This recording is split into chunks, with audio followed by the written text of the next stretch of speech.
Welcome to Conversations from St. Norbert College, a program that encourages discussion in our community on today's local and global issues. Now your host for Conversations from St. Norbert College, author, professor, and nationally known sports economist, Dr. Kevin Quinn. Welcome to Conversations from St. Norbert College. Our special guest today is Laurel Wider, CEO of Wonder Crew Company. Laurel, welcome to St. Norbert College. Thank you. It's fantastic to be here. So what brings you to campus? So I was invited to speak at SNC Day over at the Cassandra Voss Center. They're about to kick off their year of masculinities, and I'm just thrilled to be here. Yes, and you're here on a day that, there's a lot of stuff going on around campus, right, and you're part of the activity, so that's kind of cool. So tell us a little bit about Wonder Crew. What's that all about? Sure. Yeah, so Wonder Crew is a line of dolls inspired by boys that bring connection and nurturing and empathy into play. And so a couple years ago, my son came home from preschool with this message that boys aren't supposed to cry. And that really was like sort of the aha moment for me. It was like, wait a second, he's grown up in this environment that's always been super pro feelings, and he knows it's okay to cry. He knows it's okay to have feelings. And I started to kind of like dig around and do some research and realize that, toys really impact, play impacts the way kids see themselves and the world around them.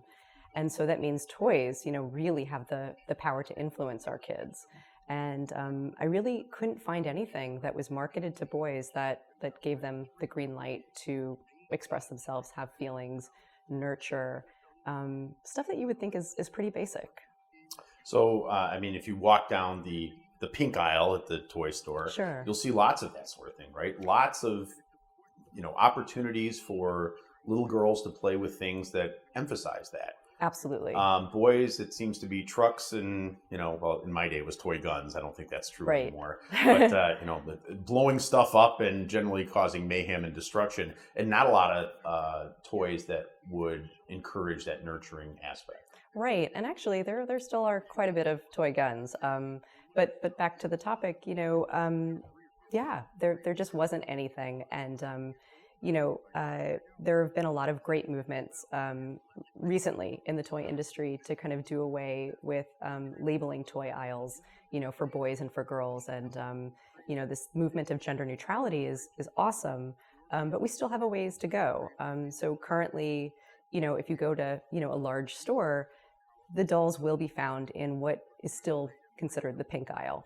And so, I believe that sends the message to our boys that this kind of play really isn't for them, and makes that, clear that that's not what we expect from you.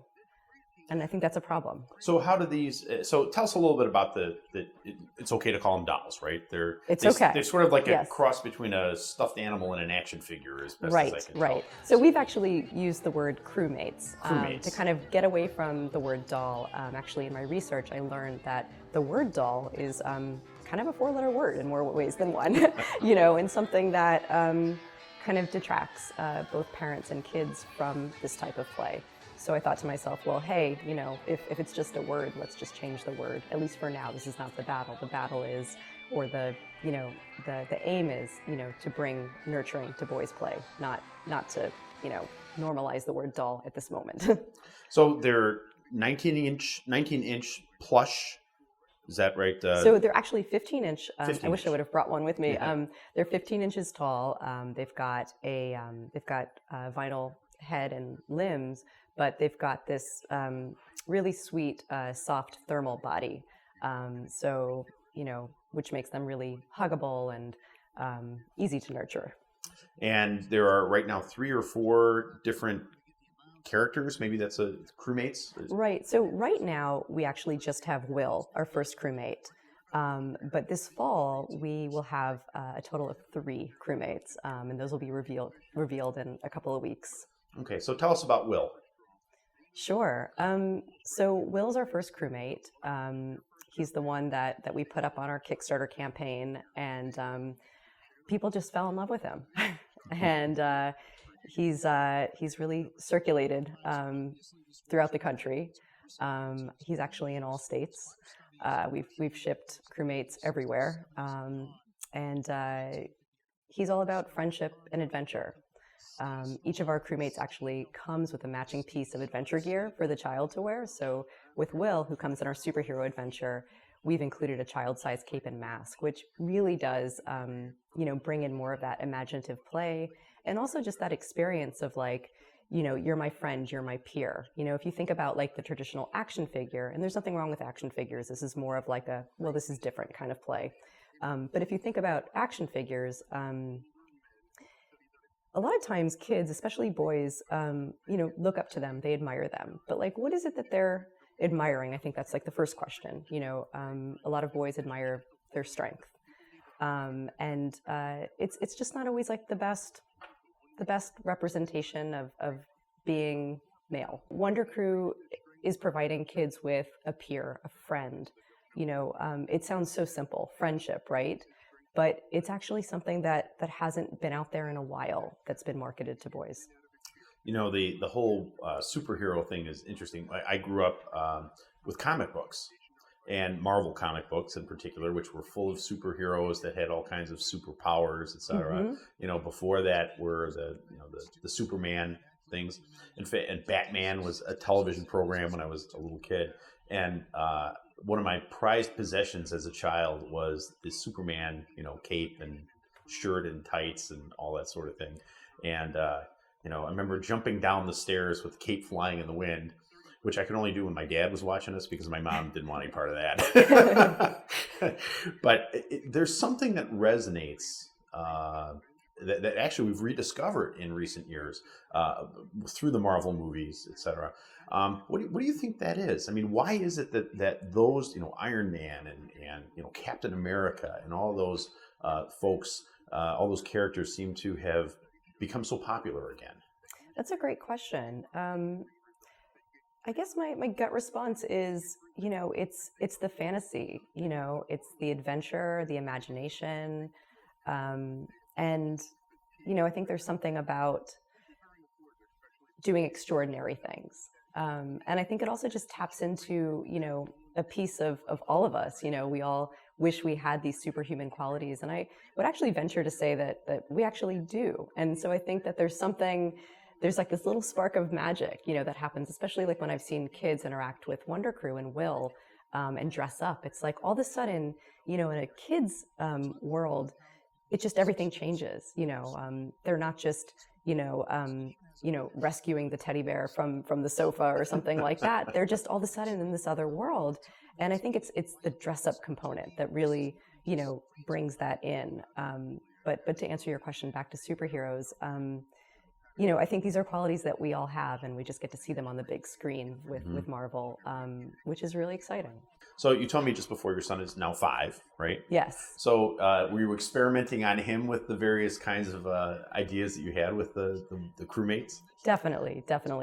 Experimenting on him, but also I actually had the opportunity to, interview, or I should say talk with a bunch of kids his age and get feedback. In fact, when I did my prototypes, I had a range of adventures and just kind of watched the kids play with them through... what are those glass? The one-way mirrors? The one-way mirrors, yeah. Yes. So a few of those preschools actually have those. So we just kind of put them into the classrooms and just watched how kids responded and, learned a lot that way. Well, reading about all this brought me back to my own kindergarten experience. Play was beginning to be recognized in the 60s as something more than just trivial. That it was really important. Right. But for the girls, they had a dollhouse made of blocks with appliances in there, and the girls would disappear and the boys were sort of left to try not to kill each other with trucks and other hammers and nails and all that sort of thing. And I mean, those gender stereotypes were completely reinforced. I mean, to the point where I don't think anybody quite recognized, or few people recognized, that was happening. I mean, it was just the way things would be. It's different now. Yes, it is different now, although it's also a bit the same. I think that companies like Wonder Crew and some of the other companies that have come out over the past, couple of years have seen that things need to change. And I think it's these smaller companies that are out shaking it up. Mm-hmm.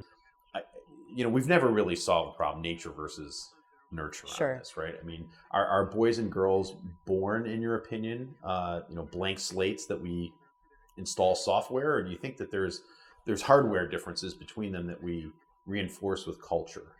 I think it's both. I really do. And given that it's both, and given also that every child is so different, my philosophy is that kids should have access to all sorts of play, no matter what, end of sentence, and so, the minute we start limiting that, I think is the minute that we start getting into trouble, because play really is so big. Mm-hmm. So you are an actual psychotherapist, yes, which I think is very cool. So I want to talk about that a little bit. Sure. So a lot of us, when we think of psychotherapy, we think of the Freudian lay on the couch, Woody Allen sort of thing. So what is life like for a psychotherapist? I mean, what are you doing with folks? Do you really lay them on the couch? No couch in my office. I mean, everyone practices differently. For me, I have a couch, but people sit. And, I see it really as just this comfortable space where people talk about what's going on in their life. And, I take just a very humanistic approach, very real and relatable approach. So the stereotype of, the Freudian or Jungian yeah. probably is part of history more than anything else. Huh? Well, I don't know if I would go that far, but it's not part of, my practice. Certainly that exists. But for me, it's really just this down to earth approach of, taking a look at issues that are creating blocks and figuring out what makes sense. And, one of the things that probably is very helpful is that the stigma associated with getting help for those sorts of things is much, much less than it was. Sure. It's still there. I know that, colleges and universities are seeing that young people who come to school are much more eager to seek counseling services if they think they need them than perhaps they were a generation ago. So that's really fantastic. A pretty good thing. Well, in addition to being a mom and a psychotherapist, you're an entrepreneur. Yes.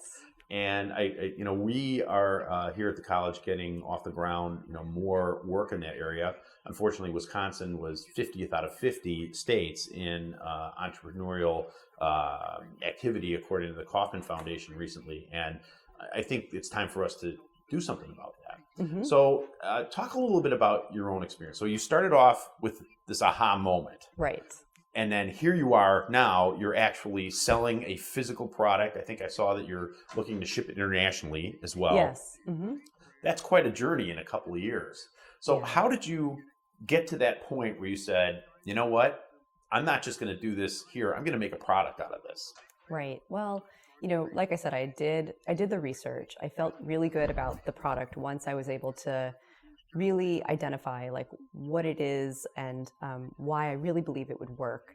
And then I actually teamed up with the Business Accelerator program called Valley Venture Mentors that's in the Springfield area of Massachusetts. And they were instrumental in helping me launch Wonder Crew. As a psychotherapist, sure, I had my own practice and, ran that well.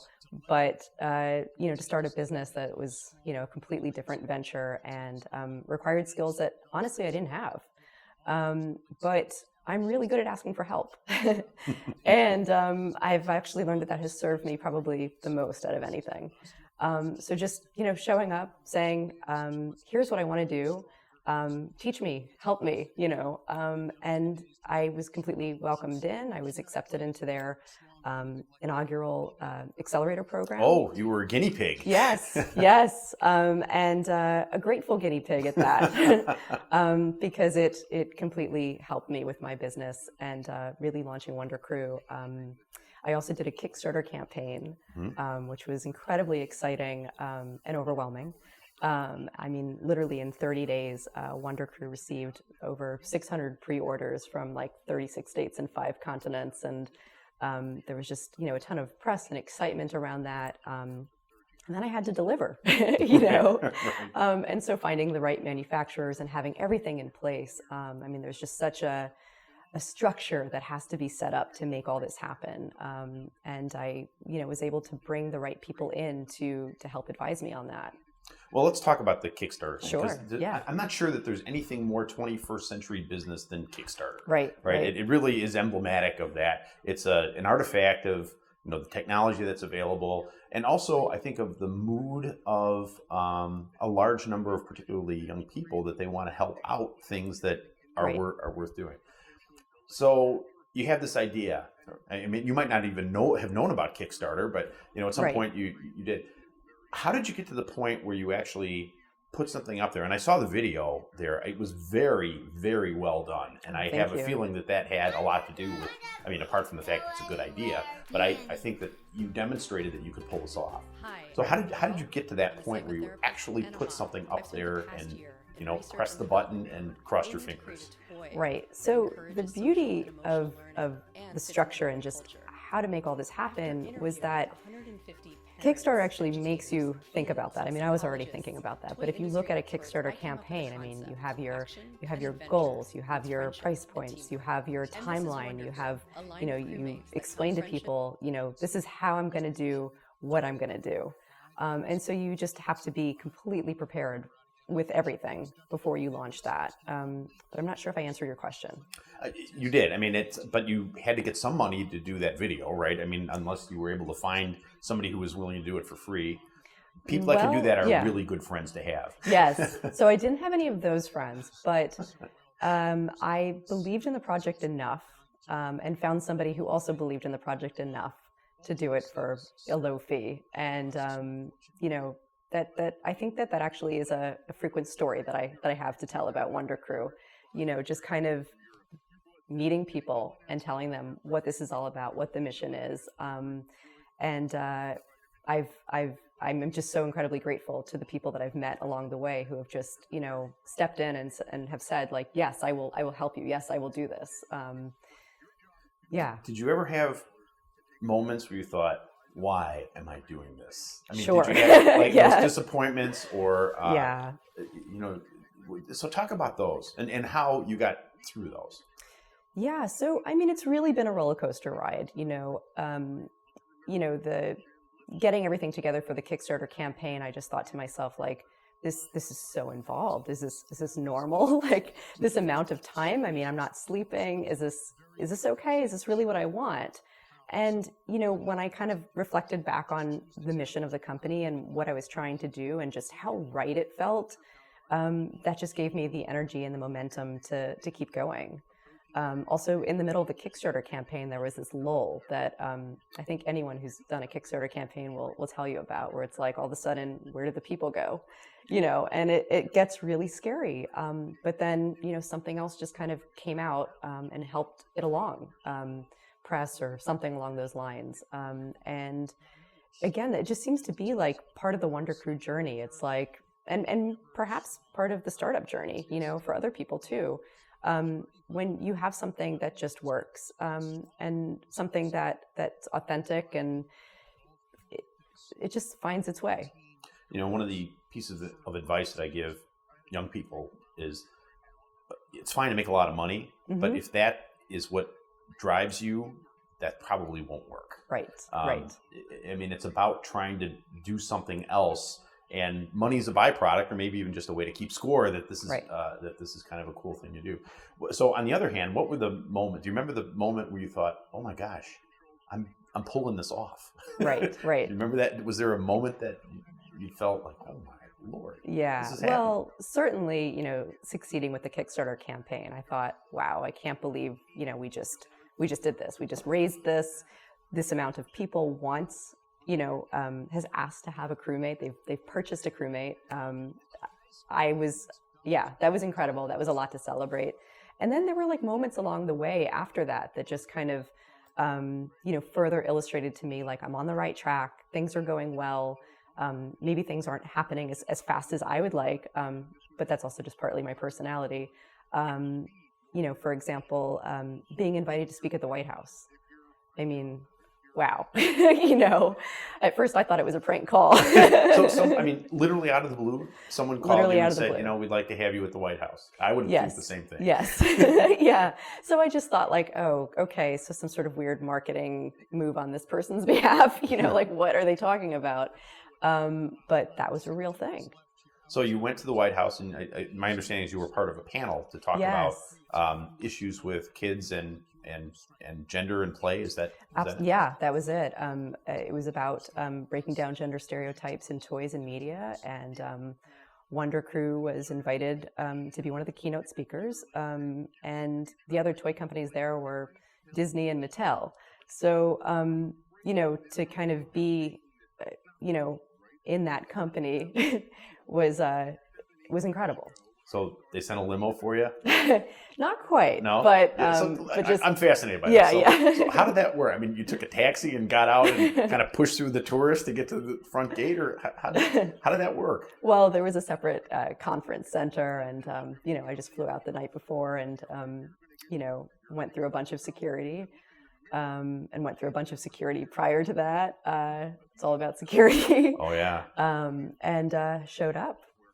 So did you get to see the president in his robe or anything like that, wandering around the residence? No, but that would have been really cool. I was hoping to see Michelle. Yeah, I can't imagine her in a robe. She always seems to be dressed meticulously. Yes. So, well, that's kind of a cool thing. I mean, so who was the first person you called after that? You got to tell somebody, right? Probably my mom. Yeah. Yeah. Good call. Yeah. Mom, you're not going to believe this, but I just got a call from the White House. That's very, very cool. Yeah. You've done a bunch of other media too. I mean, just tons of it, right? I mean, that's an element of trying to get a startup Kickstarter campaign going. Right. So talk about some of the other things that you've done.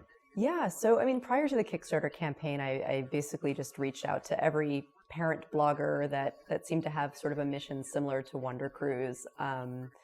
And, you know, the press just kind of built from there. Somewhere in the middle of the Kickstarter, someone from the Chicago Tribune reached out.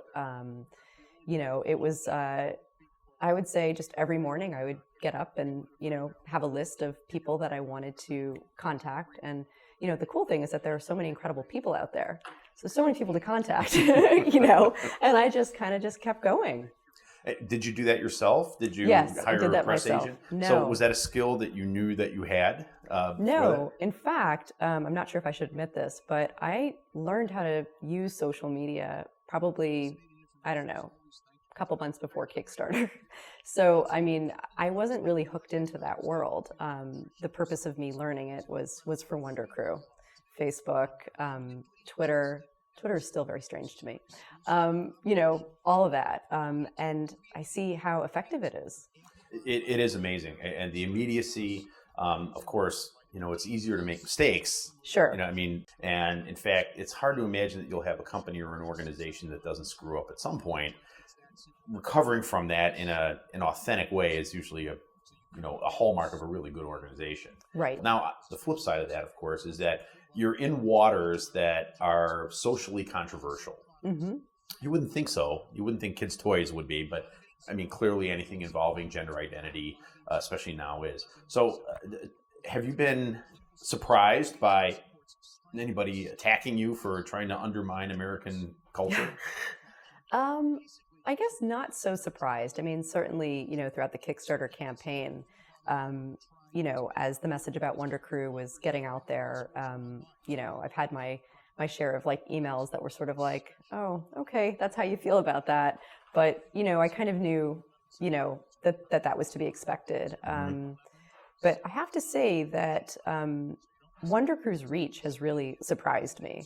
So I wasn't sure myself, you know, how large the market was. You know, in terms of like, you know, I had been told actually that this was a niche market many times. I didn't really want to believe it, but I guess a part of me wondered if that were true. But we're getting orders from everywhere. I mean, red states, blue states. It doesn't, I don't think it's as controversial as people, you know, might assume. Well, I know that if I'm ever feeling too good about the human condition and I want my faith in humanity to be destroyed, I just go to the newspaper comment section, Right. where people can post anonymously, and that's cured immediately. Right, right. So I want to talk a little bit about the distribution channels. I mean, you had to choose those, right? And when most of us think of toys, okay, if it's Christmas time, people go to, Walmart or Sure. Toys R Us or that. But this seems like it's more oriented to more specialty toy companies. I mean, I would imagine that your market is going to be more around people who are very thoughtful about the toys that they buy. Is that right? Yes, I mean, initially, our first year has mainly been, specialty and online, but we're starting to get more interest. Mm-hmm. And have you thought about going through some of the giant online retailers as a strategy? And what would be involved with that? I mean, I think everybody thinks that, if I can just get this thing on Amazon, I'll be a bajillionaire and people will have parades for me. Right. Well, I mean, the truth is that anyone can get, on Amazon. And I actually did an experiment with Amazon, and Wonder Crew has been on Amazon. It did really well on Amazon, but I didn't have enough product to support it just yet. So, we actually sold out over the summer, which was nice incredible. Problem. Yeah, it's a good problem. But I mean, the goal really is to go mainstream because I want, as many kids to have this play experience as possible. Well, the toy industry, I think they have their big conferences in August, or it's in the summer, right? If I'm not mistaken, where everyone looks at what the cool new toys are for Christmas, Oh, yeah. right? Yeah. Actually, they do that a year in advance. So that's in February. So that was last February. Yeah. Did you get a chance to go to that? Yes, I did go. What was Wonder that Crew had a like? booth it was actually incredible. So I didn't know what to expect. I didn't know where to place Wonder Crew either. You have your choice of, dolls, which I heard maybe wasn't the best place for Wonder Crew. I wound up landing in the education area. And the feedback was phenomenal. I got a lot of high fives. Really? Yeah, a lot of high fives and thumbs ups and thumbs up, and it was really exciting. I also got some interesting feedback. Kind of going back to the controversial piece. One person actually came up to me and said, she said, "I think dolls for boys are really inappropriate. My son likes dolls, and I think it's super inappropriate, but this would be okay." And so, wow. I had this sort of wave of oh, I don't know, this kind of makes me feel something. But then I was like, okay, this is good. This is good because, we're getting out there, and we're getting out there in a way that appeals to that larger audience that we're looking for. Well, that's got to be incredible. I can't even imagine what that's like. Yeah. The closest I ever came to it is when I first saw a book that I had written on a shelf of a bookstore. What would be your advice to somebody who is about to start the journey as an entrepreneur, and especially if they, if they are not in the business world? Right. So, what are the pieces of advice that you could give folks who are watching this? Sure. So I think what was most helpful to me, as I said before, was asking for help. The other piece is finding companies that are doing similar work and talking to them, especially companies that hopefully aren't feeling the competition. So for Wonder Crew, I reached out to Debbie Sterling from Goldie Blocks. I reached out to Ruminate, I Am Elemental, other other companies that were, elevating kids through girl empowerment and other ways that was really important. And, I knew they would understand the mission, and I knew that they didn't have business backgrounds initially. Mm-hmm. And so I thought these would be good people to reach out to initially. And one last question. Sure. I have to ask this. Are there any plans for an economist crewmate? Oh, good question. Not good so question. much. Well, if you want to bore kids to death, if you want to put them to bed, that would be the way to do it, right? So here's my answer to that. Our tagline is "Go anywhere, be anything," and if that is an adventure that anyone needs to have, go there. I think we should probably wait for the economist trading cards first before that happens. Well, fair enough. Thank you so much for being with us today. you. And thank all of you for being with us too. I hope you've enjoyed the show as much as I have. And until next time, best wishes for good conversations from St. Norbert College. you.